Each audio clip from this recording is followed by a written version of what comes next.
Come back to one and only 100% success YouTube channel. તો હું તમારો દોસ્ત લઈને આવી ગયો છું ભાઈ મિશન સબ ઓડિટર. જોઈ રહ્યા છો પ્રશ્ન નંબર 101 થી વાત કરવી છે. આની પહેલાનો વિડીયો તમે ન જોયો હોય તો એ તમને ઉપર અહીંયા આઈ બટન જેવું કંઈક આવશે ત્યાં જોવા મળશે. તો ચાલો ખોટો સમય બરબાદ ન કરતા શરૂઆત કરીએ આજના આપણા આ વિડીયો લેક્ચરની. જોઈ રહ્યા છો માર્ગ પરિવહનના સાધનો બનાવવાનો ઉદ્યોગ કઈ કક્ષાનો વ્યવસાય કહેવાય? તો મિત્રો અહીંયા દ્વિતીય આવે, બરાબર. આ દ્વિતીય છે ભાઈ, એક ટાઈપિંગ મિસ્ટેક રહી ગઈ હતી. ત્યારબાદ 102મો પ્રશ્ન, વિવિધ પ્રકારની સેવાઓ કયા પ્રકારના વ્યવસાયમાં સમાવેશ થાય છે? તો મિત્રો આપણે કાલે પણ આ પ્રશ્નની ચર્ચા કરી હતી કે વિવિધ પ્રકારની સેવાઓ જેમાં વીમા ક્ષેત્ર છે, બેન્કિંગ છે, વાહન વ્યવહારની સગવડ છે, ત્યારબાદ સંદેશા વ્યવહારની સગવડ છે, આ બધી સેવાઓ કહેવાય. તો આ સેવાઓનો સમાવેશ યાદ રાખજો, વિવિધ પ્રકારની સેવાઓનો સમાવેશ મિત્રો તૃતીય ક્ષેત્રમાં થાય છે, બરાબર. અર્થવ્યવસ્થાના તૃતીય ક્ષેત્રમાં ભાઈ વિવિધ પ્રકારની સેવાઓનો સમાવેશ થાય છે. ત્યારબાદ કઈ કક્ષાના વ્યવસાયોમાં રોકાયેલા લોકોનું પ્રમાણ વધારે હોય ત્યારે લોકોની આવકનું પ્રમાણ ઊંચું રહે છે? તો મિત્ર શું કીધું છે કે કઈ કક્ષાના? તો પ્રાથમિક કક્ષા, બરાબર. પ્રાથમિક કક્ષાના વ્યવસાયોમાં રોકાયેલા લોકોનું પ્રમાણ જ્યારે વધારે હોય ત્યારે એની આવકનું પ્રમાણ કેવું રહેતું હોય છે? તો ઊંચું જોવા મળતું હોય છે. આવું ક્યારે બને? જ્યારે લોકો પ્રાથમિક કક્ષાના વ્યવસાયમાં વધારે પ્રમાણમાં જોડાયેલા હોય, બરાબર. ત્યારબાદ 104મો પ્રશ્ન જોઈ રહ્યા છો, શહેરમાં કઈ કક્ષાના વ્યવસાયો વધુ જોવા મળે છે? તો મિત્રો તમને ખબર છે સિટીની વાત છે. સિટીમાં તૃતીય કક્ષાના એટલે કે સેવાકીય પ્રવૃત્તિઓ વધારે પ્રમાણમાં થતી હોય છે, જેમ છે શિક્ષણ, બરાબર. સ્કૂલો વધારે હોય સિટીમાં. ત્યારબાદ બીજું શું કીધું છે કે દ્વિતીય ક્ષેત્ર, તો મોટા પાયાના ઉદ્યોગો લઈ લો, નાના પાયાના ઉદ્યોગો લઈ લો, બરાબર. તમારે ટ્રેક્ટરનું હળ લેવા જવું હોય બનાવેલું લોખંડનું, તો એ સિટીમાં જ લેવા આવવું પડે ને. એટલા માટે તૃતીય અને દ્વિતીય આ બંને કક્ષાના વ્યવસાયો સિટીમાં, શહેરમાં વધારે પ્રમાણમાં જોવા મળે છે. ભાઈ યાદ રાખજો, ક્યાં જોવા મળે છે? સિટીમાં, શહેરમાં વધારે પ્રમાણમાં આવું કંઈક જોવા મળે છે. ત્યારબાદ કામ કરવાની ઉંમરથી ઓછી ઉંમરની વ્યક્તિઓનો સમાવેશ કરવામાં આવે છે. જો કામ કરવાની ઓછી, બરાબર, કામ કરવાની ઉંમરથી ઓછી ઉંમરની વ્યક્તિઓનો સમાવેશ ભાઈ 0 થી લઈને 15 વર્ષના બાળકો હોય એમને મિત્રો કામ ન સોંપી શકાય, બરાબર. અત્યારે તો જુવેનાઇલ જસ્ટિસ એક્ટ, આવો એક એક્ટ અમલમાં છે જેમાં બાળકો કામ કરી શકે છે, પરંતુ 15 વર્ષ સુધી ભાઈ બાળકને કામગીરીની બાબતમાં અહીંયા સમાવેશ કરવામાં આવ્યો છે. કામ કરવાની ઉંમરથી ઓછી ઉંમરની વ્યક્તિઓનો સમાવેશ કરવામાં આવે છે, તો એ 15 વર્ષ સાચો જવાબ બનતો હતો ભાઈ. અને આ પ્રશ્ન જીપીએસસી લેવલ સુધી પૂછાઈ ચૂકેલો છે, એટલા માટે તમારી સમક્ષ ભાઈ પ્રસ્તુત થયેલો છે. આગળ વધીએ ભાઈ. વયજૂથના માળખામાં કામ કરવાની ઉંમરવાળા લોકોના જૂથને કેટલી વય સુધીના વ્યક્તિઓનો સમાવેશ કરવામાં આવે છે? તો મિત્રો યાદ રાખજો કે વયજૂથના માળખામાં કામ કરવાની ઉંમરવાળા લોકોના જૂથને કેટલી વય સુધીના? તો 15 થી લઈને 59 ભાઈ, 15 થી લઈને 59 સુધીના વર્ષના જે લોકો હોય એ કામ કરી શકે, બરાબર. અને કામ કરી શકે એ માળખામાં સમાવિષ્ટ થતા લોકો છે ભાઈ. આમાં યુવાનો આવી જાય, બરાબર. અને આમ તો શું કહેવાય, જે અડધી ઉંમરે પહોંચી ગયેલા હોય એમાંનો પણ સમાવેશ થઈ જાય, બરાબર. કેમ કે 59 વર્ષ સુધી ભાઈ કામ કરવાનું હોય, એટલા માટે ભાઈ. ફરીવાર, વયજૂથના માળખામાં કામ કરવાની ઉંમરવાળા લોકોના જૂથને કેટલી વય સુધીના વ્યક્તિઓનો સમાવેશ કરવામાં આવે છે? તો 15 વર્ષથી લઈને 59 વર્ષ સુધીના લોકોનો સમાવેશ કરવામાં આવે છે. ત્યારબાદ ઉત્પાદકીય ઉંમર કરતા, જો શું કીધું છે 107મો પ્રશ્ન છે કે ઉત્પાદકીય ઉંમર કરતા વધુ ઉંમર કેટલા વર્ષ પછીના ગણવામાં આવે છે? તો મિત્રો 59, બરાબર.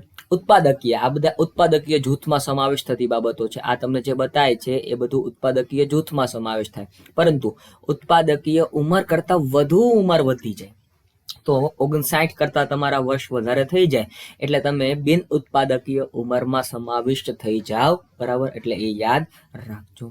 ભારતમાં સૌપ્રથમ વસ્તી નીતિ ક્યારે અમલમાં મૂકવામાં આવી હતી? બરાબર, તો ભારતમાં સૌપ્રથમ ભાઈ વસ્તી નીતિ 1952માં અમલમાં મૂકવામાં આવી હતી. અને છેલ્લે કરંટ પરિસ્થિતિએ પૂછાય તો 2000ની સાલવારીમાં ભાઈ 2000ની સાલવારીમાં ડોક્ટર MS સ્વામીનાથનના વડાપણા નીચે ભાઈ ભારતની વસ્તી નીતિ અમલમાં મૂકવામાં આવી હતી. ભાઈ યાદ રાખજો ભાઈ, આ બધા પ્રશ્નો પૂછાઈ શકે તમારી એક્ઝામમાં. આગળ વધીએ. 21મી સદીના આરંભમાં ક્યારે ભારતની સંસદમાંથી રાષ્ટ્રીય વસ્તી નીતિ જાહેર કરવામાં આવી? તો યસ, પ્રશ્ન આવી ગયો. ક્યારે જાહેર કરવામાં આવી? તો 2000ની સાલવારીમાં ભાઈ છેલ્લી વસ્તી નીતિ જાહેર કરવામાં આવી. એ 21મી સદીના આરંભથી, બરાબર, આરંભથી ભાઈ જાહેર કરવામાં આવેલી વસ્તી નીતિ છે. કોના વડાપણા હેઠળ? તો MS સ્વામીનાથન. ભાઈ MS સ્વામીનાથન, આ વ્યક્તિનું નામ ન ભૂલાય, બરાબર, યાદ રાખજો. આગળ વધીએ. રાષ્ટ્રીય વસ્તી નીતિ મુજબ ક્યાં સુધીમાં વસ્તી વધારાનો દર સ્થિર કરવાનો હેતુ હતો? તો મિત્રો ઈસવીસન 2045, જ્યાં લગીન 2045 આવે ક્યાં સુધીમાં ભાઈ? ત્યાં સુધીમાં વસ્તી વધારાનો દર છે એને સ્થિર કરવાના ભાઈ પ્રયત્નો હાથ ધરવા આવો વસ્તી નીતિનો ભાઈ ઉદ્દેશ્ય હતો. આગળ વધીએ. ભારતમાં કેટલા વર્ષની વય સુધી શાળા શિક્ષણ મફત અને ફરજિયાત બનાવવામાં આવ્યું છે? તો 6 થી લઈને 14 વર્ષના બાળકો, ભાઈ 6 થી લઈને 14 વર્ષના બાળકો માટે મફત અને ફરજિયાત શિક્ષણ બનાવવામાં આવેલું છે ભાઈ, બરાબર. પ્રાથમિક શિક્ષણ સુધી ભાઈ મફત અને ફરજિયાત કરવામાં આવ્યું છે. આગળ વધીએ ભાઈ. ભારતીય નિધિ વ્યાપાર કાનૂન ક્યારે ઘડવામાં આવ્યો? તો 1876 ભાઈ. જો ભારતીય નિધિ વ્યાપાર કાનૂન, આવો પ્રશ્ન છે, બરાબર, ક્યારે ઘડવામાં આવ્યો? તો આ એક કાનૂન વિધિ છે જે ક્યારે ઘડવામાં આવ્યું ભાઈ? તો એ ઘડવામાં આવ્યું હતું 1876માં. યાદ રાખજો. તો યાદ રાખજો ભાઈ આ કાયદાને, કારણ કે આ કાયદો પણ ક્યારેક આવી શકે છે ભાઈ તમારી એક્ઝામમાં. 113મો પ્રશ્ન તમારી સમક્ષ છે કે આર્થિક વિકાસ કોઈ પણ દેશના લોકોની કઈ બાબતો સાથે સંકળાયેલો છે? તો મિત્રો યાદ રાખજો, આર્થિક વિકાસની વાત છે, ઇકોનોમિક ડેવલપમેન્ટ.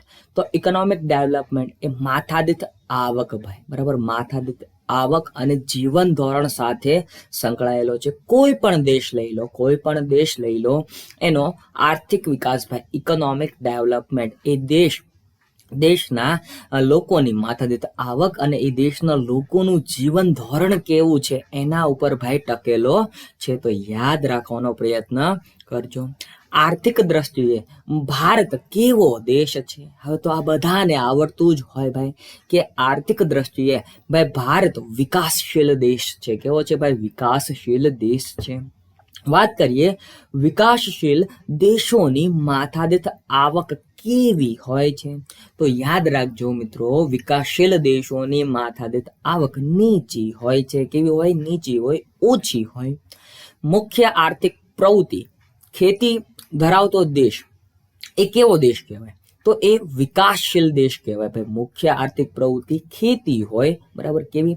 મુખ્ય આર્થિક પ્રવૃત્તિ ખેતી હોય અને આ ખેતી ધરાવતો દેશ હોય એને મિત્રો વિકાસશીલ દેશોમાં સમાવેશ કરવામાં આવે છે. વિકાસશીલ દેશોમાં બેરોજગારીનો સમયગાળો કેવો હોય છે? તો યાદ રાખજો મિત્રો, વિકાસશીલ દેશોમાં બેરોજગારીનો સમયગાળો લાંબો હોય. કેવો હોય ભાઈ?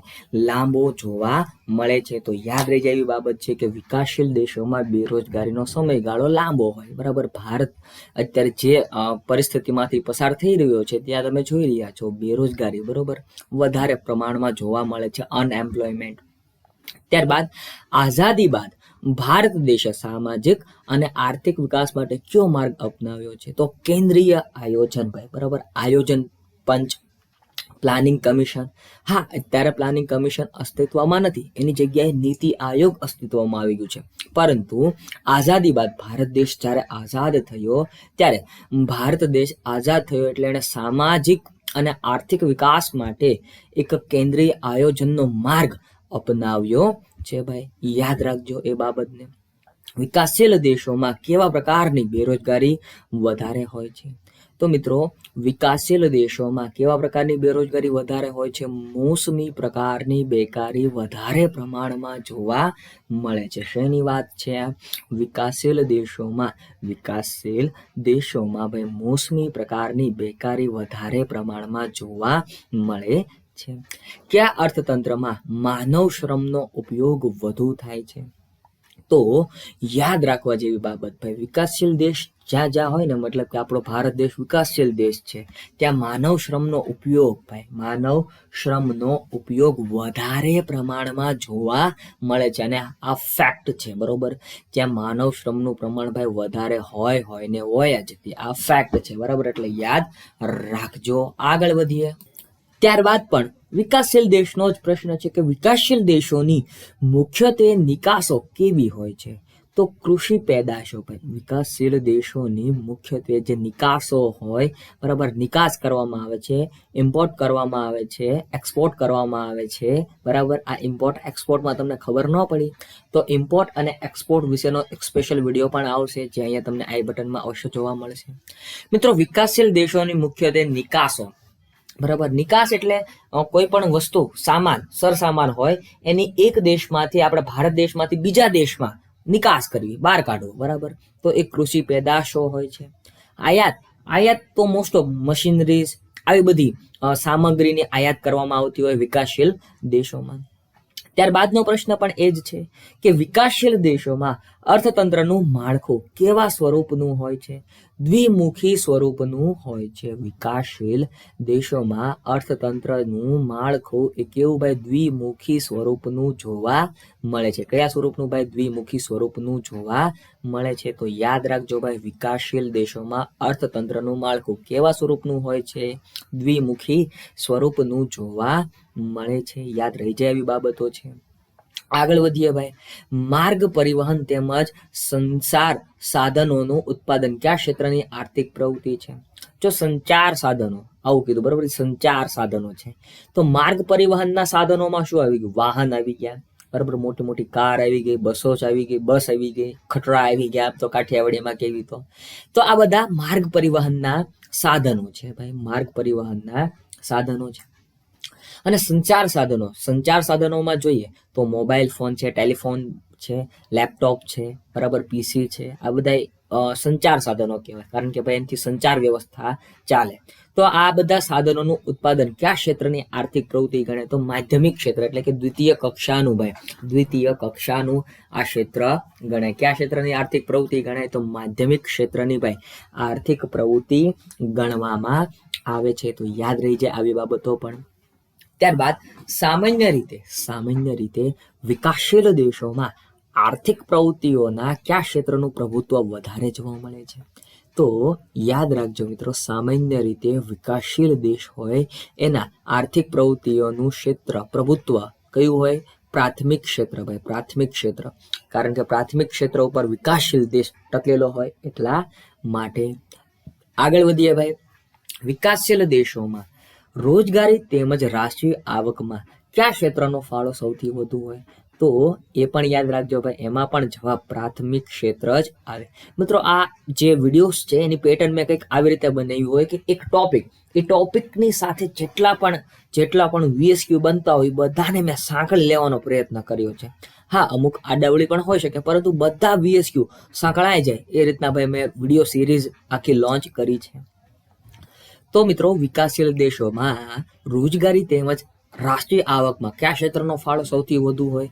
પ્રાથમિક ક્ષેત્રનો ફાળો હોય. કયા વ્યવસાયમાં વધારે મૂડી ઉપયોગ કરવા છતાં ઉત્પાદનમાં ઝડપી વધારો કરી શકાતો નથી? મિત્રો, આ પ્રાથમિક ક્ષેત્રનો જે ઉદ્યોગ છે એની એક ખામી છે, મર્યાદા છે. કારણ કે ભાઈ એમાં તમે રોકાણ કરો, બરાબર, ધારો કે આપણે વરસાદની વાત કરીએ, ખેતી કરતા હોઈએ, બરાબર, પછી વરસાદ ન થયો હોય તો કેવી ઘટના ઘટે ભાઈ, બરાબર. એટલે આવા વ્યવસાયોમાં, એટલે કે પ્રાથમિક કક્ષાના જે વ્યવસાય હોય એમાં વધારે મૂડીનો ઉપયોગ કરવા છતાં પણ ઉત્પાદનમાં ઝડપી વધારો કરી શકાતો ભાઈ નથી. યાદ રાખજો. ગૃહ ઉદ્યોગોનો સમાવેશ અર્થતંત્રના કયા ક્ષેત્રમાં થાય? તો માધ્યમિક ક્ષેત્રમાં થાય. યાદ રાખવા જેવી બાબત ભાઈ કે ગૃહ ઉદ્યોગનો સમાવેશ અર્થતંત્રના કયા ક્ષેત્રમાં થાય? માધ્યમિક ક્ષેત્રમાં થાય. મોટા ઉદ્યોગોમાં શાનું મહત્વ હોય છે ભાઈ? મોટા પાયાના ઉદ્યોગોની વાત છે. કોઈ પણ મોટા પાયાનો ઉદ્યોગ લઈ લો તો ત્યાં કેપિટલ, મૂડીનું ભાઈ મહત્વ રહેલું છે. જો મૂડી વધારે પ્રમાણમાં હોય તો મોટા ઉદ્યોગ સક્સેસફુલ થાય. એટલે મોટા ઉદ્યોગોમાં કોનું મહત્વ હોય? મૂડીનું ભાઈ મહત્વ જોવા મળે છે, કેપિટલનું મહત્વ જોવા મળે છે. અર્થશાસ્ત્રની ભાષામાં કુદરત તરફથી વિના મૂલ્ય પ્રાપ્ત થયેલી સંપત્તિને શું કહેવામાં આવે છે? તો યાદ રાખજો, અર્થશાસ્ત્રના સંદર્ભમાં ભાઈ, અર્થશાસ્ત્રની ભાષામાં કુદરત તરફથી જે પણ વસ્તુ વિના મૂલ્યે પ્રાપ્ત થયેલી હોય એને સંપત્તિ કહેવામાં, બરાબર? એ સંપત્તિને જમીન કહેવામાં આવે છે ભાઈ, બરાબર? શું કહેવામાં આવે છે? જમીન કહેવામાં આવે છે. ખનિજોનો સમાવેશ ઉત્પાદનના કયા સાધનમાં થાય છે? તો ખનિજોનો સમાવેશ મિત્રો ઉત્પાદનના ક્યાં? જમીન સંસાધનમાં, મતલબ કે સાધનમાં થાય છે. ખનિજો કેમ કે એ ક્યાંથી મળવાની છે? એ કુદરત પાસેથી મળવાની છે, એટલા માટે એનો સમાવેશ જમીનમાં કરી નાખવામાં આવે છે. ત્યારબાદ ઉત્પાદનમાં ઉપયોગી નીવડતા માનવ સર્જિત સાધનોને અર્થશાસ્ત્રની ભાષામાં શું કહેવામાં આવે છે? આવો પ્રશ્ન છે તો એને મૂડી કહેવાય. એને શું કહેવાય મિત્રો? Capital. It is called capital. ફરીવાર, ઉત્પાદનમાં ઉપયોગી નીવડતા માનવ સર્જિત સાધનોને અર્થશાસ્ત્રની ભાષામાં શું કહેવાય? મૂડી કહેવામાં આવે છે. શું કહેવાય ભાઈ? એને મૂડી કહેવામાં આવે છે. ત્યારબાદ વિવિધ ક્ષેત્રના નિષ્ણાંતો અને વૈજ્ઞાનિકોનો સમાવેશ ઉત્પાદનના કયા સાધનમાં કરવામાં આવે છે? મિત્રો, ઉત્પાદનના 4 સાધનો છે. આપણે એમાંથી જમીન વિશે માહિતી લીધી, મૂડી વિશે માહિતી લીધી, શ્રમ વિશે માહિતી લઈ લઈએ અને આગળ નિયોજક વિશે પણ માહિતી લઈ જ લેવાની છે. તો વિવિધ ક્ષેત્રના નિષ્ણાંતો અને વૈજ્ઞાનિકોનો સમાવેશ ઉત્પાદનના કયા સાધનમાં થાય છે? તો શ્રમ, બરાબર? એ શ્રમ કહેવાય. ભલે આપણે એને શ્રમિકનું કામ ન કરવાનું, પરંતુ વિવિધ નિષ્ણાંતો હોય, વૈજ્ઞાનિક હોય, તો એ પોતાની ફિલ્ડમાં વર્ક કરે, પોતાની જે ફિલ્ડ હોય એમાં વર્ક કરે, એટલે કહેવાય તો એ શ્રમ જ હતી, બરાબર? ભલે એ શ્રમિકનું કામ નથી કરતા, બરાબર, મજૂરી નથી કરતા, પણ છતાં કહેવાય તો એને શ્રમ જ હતી. ત્યારબાદ ઉત્પાદનની પ્રક્રિયામાં જમીન, મૂડી અને શ્રમને યોજનાપૂર્વક જોડવાની કામગીરી એટલે નિયોજન. શું કહેવાય એને? નિયોજન કહેવામાં આવે છે. ફરીવાર ભાઈ, ઉત્પાદનની પ્રક્રિયામાં જમીન, મૂડી અને શ્રમને ભાઈ યોજનાપૂર્વક ભાઈ, બરાબર, યોજના બનાવીને ભાઈ યોજનાપૂર્વક જોડવાની કામગીરી એટલે ભાઈ નિયોજન. એટલે શું ભાઈ? નિયોજન. યાદ રાખવા જેવી બાબત. બજાર પદ્ધતિને કઈ પદ્ધતિ તરીકે ઓળખવામાં આવે છે? તો મિત્રો યાદ રાખજો, બજાર પદ્ધતિને મૂડી પદ્ધતિ તરીકે ઓળખવામાં આવે છે. કઈ પદ્ધતિ ભાઈ? મૂડી પદ્ધતિ તરીકે ઓળખવામાં આવે છે. ત્યારબાદ બજાર પદ્ધતિ અને મૂડીવાદી પદ્ધતિમાં ઉત્પાદનના સાધનોની ફાળવણી, તેની સાથે સંકળાયેલા આર્થિક નિર્ણયો કોના આધારે લેવામાં આવે છે?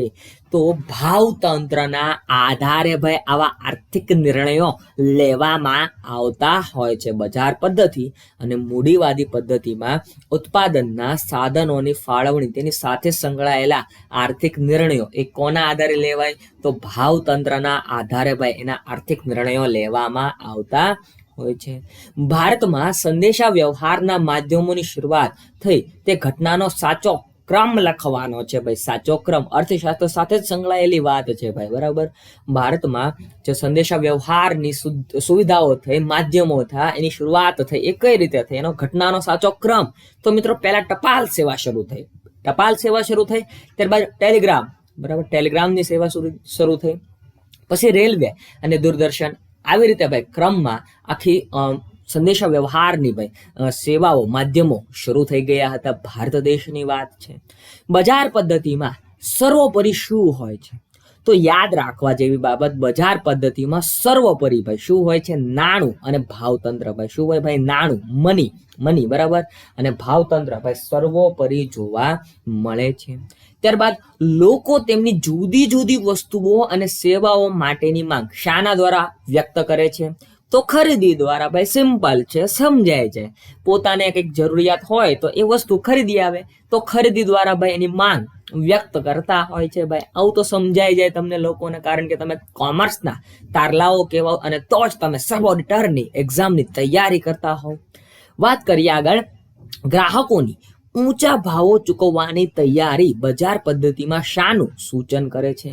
મિત્રો જો આને ઇજારો કહેવાય. શું કહેવાય ભાઈ? ઇજારો કહેવામાં આવે છે. ઘણા લોકોએ કીધું હતું ઇજારો કોને કહેવાય, તો ભાઈ ઇજારો આને કહેવાય. જો ગ્રાહકોની ઊંચા ભાવો પણ ચૂકવવાની તૈયારી બજાર પદ્ધતિમાં શાનું સૂચન કરે છે? તો ઇજારો. બરાબર, ગમે એટલા ભાવ હોય ભાઈ, હું પૈસા આપીશ, મને વસ્તુ આપો. બરાબર, એને ભાઈ ઇજારો કહેવામાં આવે છે. બરાબર, શું કહેવામાં આવે છે ભાઈ? ઇજારો કહેવામાં આવે છે. બજાર પદ્ધતિમાં સૌથી વધારે મહત્વ શાનું હોય છે? યાદ રાખવા જેવી બાબત, બજાર પદ્ધતિમાં ફરીવાર પ્રશ્ન રિપીટ થયો, મને ખ્યાલ છે મૂડીનું ભાઈ કેપિટલનું મહત્વ વધારે જોવા મળે છે. ત્યારબાદ કઈ પદ્ધતિને મુક્ત અર્થતંત્ર તરીકે ઓળખવામાં આવે છે? તો બજાર પદ્ધતિને જ મિત્રો યાદ રાખો, બજાર પદ્ધતિને જ મુક્ત અર્થતંત્ર તરીકે ઓળખવામાં આવે છે. યાદ રહી જાય આવી બાબતો. મુક્ત અર્થતંત્ર. બરાબર, મુક્ત એટલે કે ખુલ્લો અર્થતંત્ર તરીકે કોને ઓળખવામાં આવે? તો બજાર પદ્ધતિને જ ઓળખવામાં આવે છે. ત્યારબાદ કઈ પદ્ધતિમાં ઉત્પાદનના સાધનોની માલિકી ખાનગી હોય છે? તો બજાર પદ્ધતિમાં ભાઈ, બજાર પદ્ધતિમાં ઉત્પાદનના જે પણ સાધનો હોય એની માલિકી કોની હોય છે? ખાનગી હોય છે. બરાબર, બજાર પદ્ધતિ નામ જ એનું એવું છે, બજાર પદ્ધતિ એટલે ઉત્પાદનના જે પણ સાધનો હોય એની માલિકી ખાનગી રહેવાની જ છે. ત્યારબાદ બજાર પદ્ધતિની નિષ્ફળતાથી કઈ પદ્ધતિનો ઉદ્ભવ થાય છે? તો બજાર પદ્ધતિની નિષ્ફળતાથી ભાઈ સમાજવાદી પદ્ધતિનો ભાઈ ઉદ્ભવ થાય છે. બજાર પદ્ધતિમાં જેટલી પણ ખામીઓ આવી, નિષ્ફળતાઓ આવી, એના કારણે ભાઈ સમાજવાદી પદ્ધતિનો ભાઈ ઉદ્ભવ જોવા મળ્યો. સમાજવાદી આર્થિક પદ્ધતિમાં આર્થિક નિર્ણયો કોના દ્વારા લેવામાં આવે છે? તો યાદ રાખવા જેવી બાબત ભાઈ, સમાજવાદી આર્થિક પદ્ધતિમાં આર્થિક નિર્ણયો હોય ને એ રાજ્યતંત્ર, બરાબર, સરકાર નિર્ણય લે. આમાં કોણ? સરકાર નિર્ણય લે, એ જ નિર્ણય સાચો. બરાબર, બીજું કાંઈ આમાં કોઈને માથાકૂટ અડચણ ઊભું કરવાની ને ભાઈ, સરકાર જે નિર્ણય લે એ સાચો. સમાજવાદી પદ્ધતિમાં આવું હોય. પરંતુ ભારતમાં મિશ્ર અર્થતંત્ર છે. એ તમને ચોખવટ કરી દો, પછી તમે કમેન્ટમાં ખોટી કમેન્ટ કરીને ભાઈ વાતાવરણ બગાડતા નહીં. સમાજવાદી પદ્ધતિમાં કોને સ્થાન નથી? તો વ્યક્તિગત માલિકીને સ્થાન નથી. સમાજવાદી પદ્ધતિનું નામ જ છે ભાઈ, બરાબર, સમાજવાદી. તો એમાં વ્યક્તિગત માલિકી ભાઈ, બરાબર, ખાનગી પ્રાઇવેટ વ્યક્તિઓને જરીએ પણ સ્થાન મળ્યું નથી. યાદ રહી જાય આવી બાબતો. બરાબર, સમાજવાદી પદ્ધતિમાં કોને સ્થાન નથી? તો યાદ રાખજો ભાઈ, સમાજવાદી પદ્ધતિમાં કોને સ્થાન નથી? તો વ્યક્તિગત માલિકીને ભાઈ સ્થાન નથી. બરાબર, આગળ વધીએ ભાઈ નેક્સ્ટ ટોપિક તરફ. તો તમે જોઈ રહ્યા છો મિશ્ર અર્થતંત્ર એટલે શું? તો મિશ્ર અર્થતંત્ર એટલે ભાઈ શું કહેવાય એને? તો ખાનગી ક્ષેત્ર અને જાહેર ક્ષેત્રનું સહઅસ્તિત્વ. ભારત દેશમાં મિશ્ર અર્થતંત્ર વાળી વ્યવસ્થા જોવા મળે છે, કારણ કે ભારતમાં ખાનગીકરણ, પ્રાઇવેટાઇઝેશન પણ છે અને જાહેર ક્ષેત્ર સરકાર હસ્તકની પણ અમુક કંપનીઓ છે, જેમ કે LIC, આ સંપૂર્ણ સરકાર હસ્તક છે. બરાબર, તો વાત કરીએ તો રિલાયન્સ ઇન્સ્યોરન્સ, તો આ ખાનગી છે. બરાબર, આદિત્ય બિરલા ઇન્સ્યોરન્સ, આ પણ ખાનગી છે. હીરો ફિનાન્સ, આ પણ ખાનગી છે. આમ ખાનગી અને જાહેર આ બંને ક્ષેત્રનું સહઅસ્તિત્વ જોવા મળતું હોય ત્યાં મિત્રો મિશ્ર અર્થતંત્ર જોવા મળે છે એવું કહેવામાં આવે છે. ત્યારબાદ મિશ્ર અર્થતંત્રમાં ખેતી, છૂટક અને જથ્થાબંધ વ્યાપાર, નાના ઉદ્યોગો અને ગૃહ ઉદ્યોગો વગેરેની માલિકી કોની હોય છે? તો એ ખાનગી ક્ષેત્રની હોય છે. જો શેની વાત છે? મિશ્ર અર્થતંત્રની વાત છે. એમાં ખેતી હોય, છૂટક અને જથ્થાબંધ વ્યાપાર હોય, નાના ઉદ્યોગો હોય, ગૃહ ઉદ્યોગો હોય, જેમ કે લિજ્જત પાપડનો સમાવેશ ગૃહ ઉદ્યોગમાં થાય. તો આવા ગૃહ ઉદ્યોગો હોય વગેરેની માલિકી ખાનગી ક્ષેત્રની હોય ભાઈ. કોની હોય? ખાનગી ક્ષેત્રની માલિકી જોવા મળે છે. ત્યારબાદ મિશ્ર અર્થતંત્રમાં ભારે ઉદ્યોગો હોય, સંરક્ષણની સામગ્રીના ઉત્પાદન માટેના કારખાના હોય, રેલવે હોય, વીજળી હોય, મોટી સિંચાઈ યોજનાઓ હોય, વગેરેની માલિકી કોની હોય છે? તો વગેરે આ તમામે તમામની માલિકી રાજ્યની હોય. કોની હોય ભાઈ? રાજ્યની હોય, એટલે કે સરકારની માલિકી હોય. બરાબર. સંરક્ષણના સાધનો સરકાર ઉત્પન્ન કરતી હોય, બરાબર, બનાવતી હોય, ઉત્પાદન કરતી હોય. હા, પ્રાઇવેટ કંપનીઓને કોન્ટ્રાક્ટ આપે તો એ અલગ વાત છે, પરંતુ એનો જે કામગીરી હોય એ રાજ્યની જ હોય, મતલબ કે સરકાર હસ્તગત જ જોવા મળે છે. ત્યારબાદ ક્યાં અર્થતંત્રમાં બજારો સંપૂર્ણ મુક્ત હોતા નથી? મિશ્ર અર્થતંત્રમાં ભાઈ, મિશ્ર અર્થતંત્રમાં બજારો કેવા સંપૂર્ણ રીતે ભાઈ મુક્ત, ફ્રીલી હોતા નથી. 150મો પ્રશ્ન, મિશ્ર અર્થતંત્ર પદ્ધતિને બીજા કયા નામે ઓળખવામાં આવે છે? તો નિયંત્રિત અર્થતંત્ર. ભાઈ, મિશ્ર અર્થતંત્રને બીજા કયા નામેથી ઓળખવામાં આવે છે? તો નિયંત્રિત અર્થતંત્ર. આવું એક એનું બીજું નામ પણ છે. નીચેના પૈકી કયા દેશમાં મિશ્ર અર્થતંત્ર પ્રવર્તે છે? તો ભારતમાં. ભાઈ, ભારતમાં મેં પહેલા કીધું કે ભારતમાં મિશ્ર અર્થતંત્ર વાળી વ્યવસ્થા જોવા મળે છે. ત્યારબાદ આગળ વધીએ તો સરકારી અંકુશો અને નિયમનો ક્રમશઃ ઘટાડતા જઈને બજાર તંત્ર દ્વારા આર્થિક નિર્ણયો લેવામાં આવે તેવી વ્યવસ્થા એટલે તો એને શું કહેવાય? એને મિત્રો આર્થિક ઉદારીકરણ કહેવામાં આવે છે. શું કહેવાય? આર્થિક ઉદારીકરણ. ત્યારબાદ વિશ્વ વ્યાપાર સંગઠનનું વડું મથક ક્યાં આવેલું છે? આવો પ્રશ્ન છે. યાદ રાખજો, વિશ્વ વ્યાપાર સંગઠનનું વડું મથક ભાઈ વર્લ્ડ ટ્રેડ ઓર્ગેનાઇઝેશન. આની પહેલાના વિડીયોમાં આપણે તમામ ચર્ચા કરી. તો એને જીનીવા એનું મુખ્ય મથક છે ભાઈ. જીનીવા ખાતે એનું મુખ્ય મથક સ્થિત છે. કઈ સંસ્થાનું ધ્યેય ઇન્ફોર્મેશન ટેકનોલોજીના વિકાસ દ્વારા વૈશ્વિક સ્તરે નાણાં બજારનો વિકાસ કરવાનો છે? તો WTO વર્લ્ડ ટ્રેડ ઓર્ગેનાઇઝેશનનું ભાઈ ધ્યેય ઇન્ફોર્મેશન ટેકનોલોજીના વિકાસ દ્વારા વૈશ્વિક સ્તર ઉપર નાણાં બજારનો વિકાસ કરવાનો છે. આગળ વધીએ ભાઈ. કઈ નીતિના ભાગ સ્વરૂપે રૂપિયાને પૂર્ણ પરિવર્તનશીલ, મિત્રો વાત કરતા હતા કે પ્રશ્ન નંબર 155ની કઈ નીતિના ભાગ સ્વરૂપે રૂપિયાને પૂર્ણ પરિવર્તનશીલ બનાવવાની વિચારણા ચાલી રહી છે? તો આર્થિક ઉદારીકરણ ભાઈ, લિબરલાઇઝેશન. એના અંતર્ગત ભાઈ રૂપિયાને પૂર્ણ પરિવર્તનશીલ બનાવવાની વિચારણા ચાલી રહી છે. ત્યારબાદ આયોજનના બદલાયેલા સ્વરૂપમાં કોને પ્રોત્સાહિત કરવાનું વલણ વધ્યું છે? તો બજાર તંત્રને ભાઈ. કોને? બજાર તંત્રને ભાઈ પ્રોત્સાહિત કરવાનું વલણ વધી રહ્યું છે. આયોજનના બદલાયેલા સ્વરૂપમાં બજાર તંત્રને ભાઈ પ્રોત્સાહિત કરવાનું વલણ વધ્યું છે. વિશ્વ વ્યાપાર સંગઠનની સ્થાપના ક્યારે થઈ? ઈસવીસન 1995માં ભાઈ વર્લ્ડ ટ્રેડ ઓર્ગેનાઇઝેશનની સ્થાપના થઈ.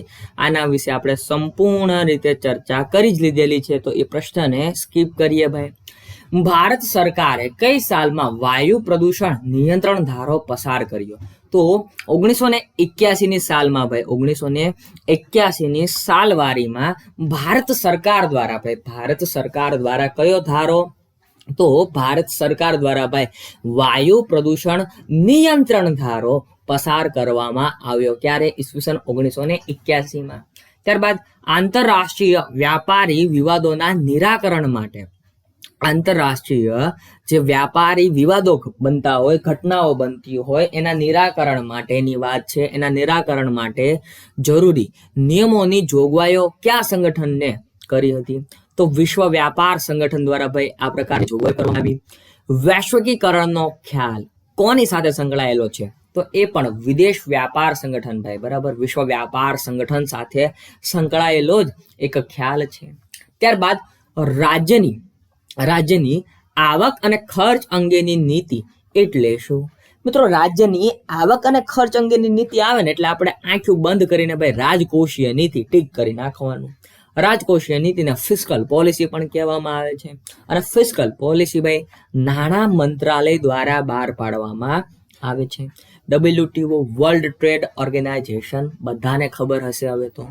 વૈશ્વિક આર્થિક નીતિમાં સુસંગતતા લાવવા વિશ્વ વ્યાપાર સંગઠનને કોણે સહકાર આપ્યો છે? તો આંતરરાષ્ટ્રીય ભાઈ ઇન્ટરનેશનલ મોનેટરી ફંડ, આંતરરાષ્ટ્રીય નાણાં ભંડોળે ભાઈ કોને સપોર્ટ આપ્યો? તો વૈશ્વિક જે સ્થળે કામ કરી રહ્યું છે, બરોબર, વૈશ્વિક જે સ્થળે કામ કરી રહ્યું છે એવા વિશ્વ વ્યાપાર સંગઠનને ભાઈ, વિશ્વ વ્યાપાર સંગઠનને ઇન્ટરનેશનલ મોનેટરી ફંડ દ્વારા ભાઈ સપોર્ટ, સહકાર આપવામાં આવ્યો. ત્યારબાદ વિશ્વ વ્યાપાર સંગઠન સાથે જોડાતા ભારતની કઈ નિકાસોમાં ભારે વધારો થશે? તો કાપડ તેમજ તૈયાર વસ્ત્રો ભાઈ, વિશ્વ વ્યાપાર સંગઠન સાથે જોડાતા ભારતની કઈ નિકાસોમાં વધારો થયો? તો કાપડ અને તૈયાર વસ્ત્રોનો ભાઈ નિકાસમાં ભારત દેશનો ભાઈ વધારે પડતો ફાયદો થયો હતો નિકાસમાં, બરાબર. ત્યારબાદ વિશ્વમાં કયા દિવસે પર્યાવરણ દિન તરીકે ઉજવાય? તો પર્યાવરણ સાથે સંકળાયેલી વાત છે એટલે લઈ લીધો ભાઈ. 5 જૂનનો દિવસ વિશ્વ પર્યાવરણ દિવસ તરીકે ભાઈ ઉજવાય છે, યાદ રહી જાય આવી બાબતો. ત્યારબાદ વાતાવરણમાંથી ઓઝોન વાયુનો વિનાશ કોણ કરે છે? ક્લોરોફ્લોરોકાર્બન. વાતાવરણમાંથી ઓઝોન વાયુનો વિનાશ કોણ કરે છે? O3. તો ક્લોરોફ્લોરોકાર્બન. આ પણ એક પ્રશ્ન સંકળાયેલો હતો એટલા માટે ભાઈ આવરી લીધો. ત્યારબાદ ભારતીય અર્થતંત્રને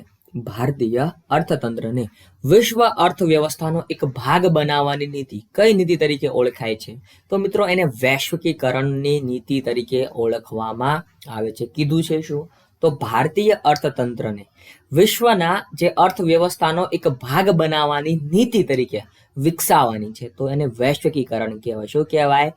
વૈશ્વિકીકરણ, ગ્લોબલાઇઝેશન ભાઈ, ઇંગ્લિશમાં ગ્લોબલાઇઝેશન કહેવામાં આવે છે.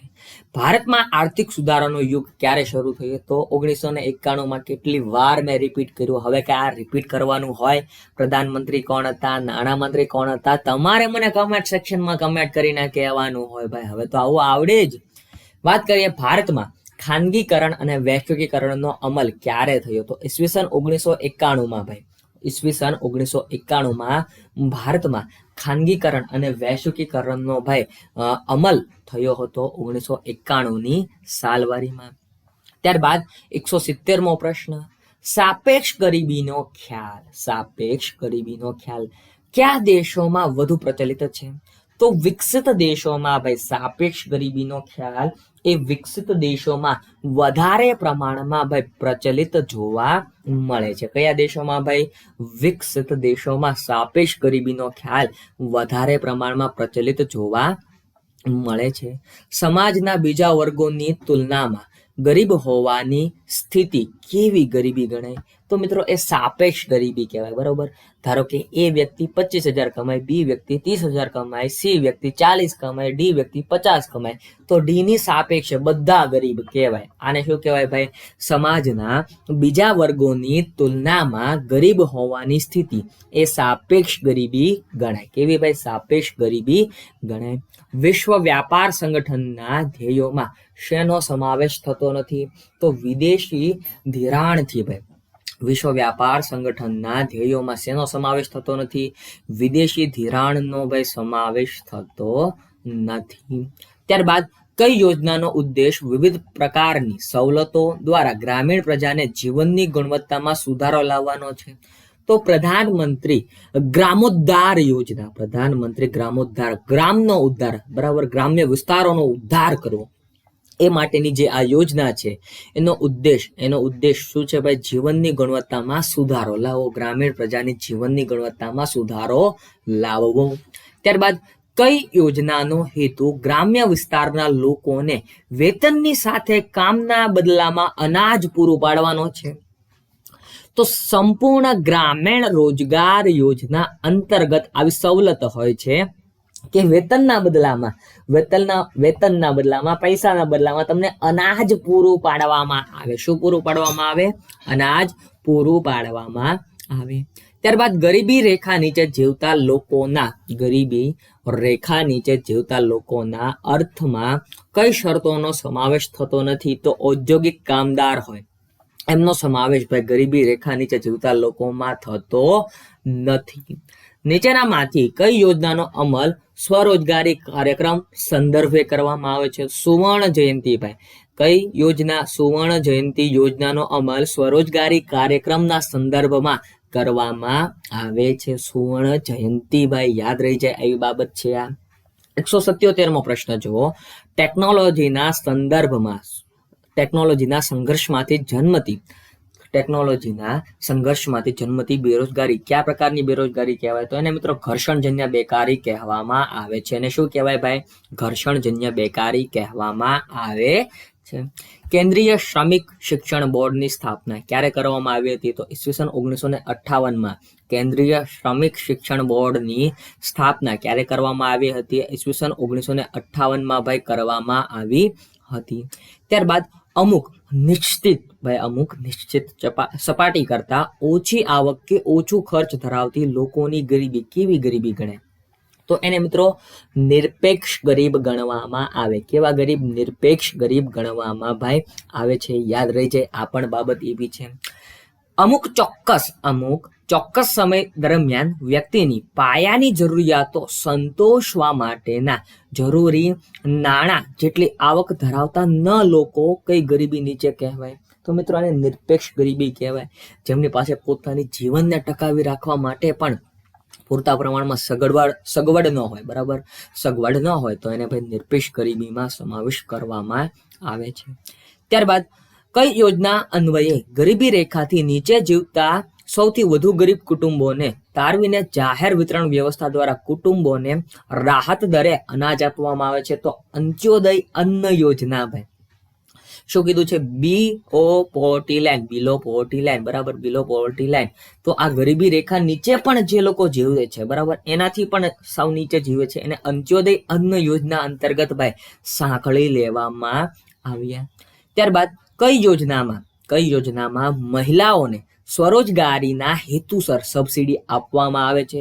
તો યાદ રાખજો, સુવર્ણ જયંતિ શહેરી રોજગાર યોજના. જો સુવર્ણ જયંતિ જે શહેરી રોજગાર યોજના છે મિત્રો, એમાં મહિલાઓને સ્વરોજગારીના હેતુસર ભાઈ સબસિડી આપવામાં આવે છે.